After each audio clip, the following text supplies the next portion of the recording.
Okay, I'm not sure this table's gonna be sturdy enough here. Let's see how that works out here. This is like half the books that I've purchased in the last 10 years. We're gonna go through these one by one today. Okay, I think those will be okay.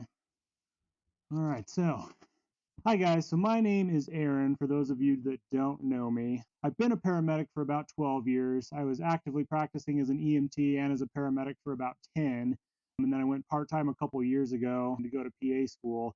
And then the last time I was actually on an ambulance was early last year, so I've not been active since that time, and I've been a full-time ER PA for the last 2.5 years. It's been the only job I've had as a PA, the only job I wanted to have as a PA, just coming from paramedicine. I have a couple goals with this podcast and YouTube channel.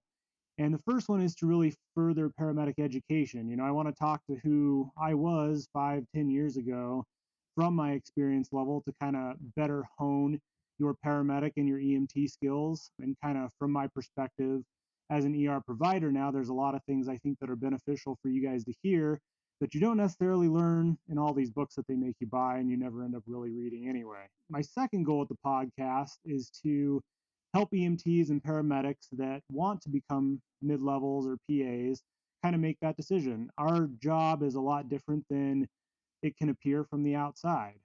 And I think kind of inviting you to take a look at what that job looks like will help you make that decision. Being a mid-level provider in the ER and APP, an advanced practice provider, is definitely not for everyone. And you might decide, kind of based on information, that it's not the path for you.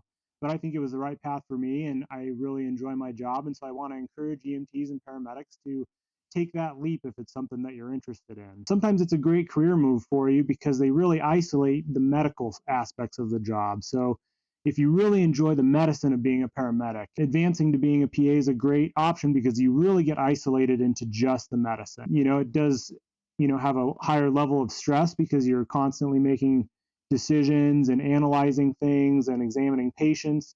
But if that's what you really like about medicine, I think it's a great career move because it kind of isolates you and you don't have to deal with some of the aspects of the job that you don't enjoy, like driving around town and, sitting at a gas station for hours on end. It really isolates you from those unenjoyable aspects of the job. This is kind of my way of getting involved in EMS education. There's not a great avenue currently for advanced practice providers to kind of get involved in EMS education. And so, I figured if there's no easy way to do that, how can I help educate and get involved with you guys and get to know you guys? And so that's why I decided to create this channel, is kind of that avenue into your guys' world. These are things that I wish I knew when I was a paramedic. There's a lot of things you learn in paramedic school that are super helpful, and it's kind of your introduction to medicine and you're learning a lot of stuff, but there's a lot of things that you just don't get taught.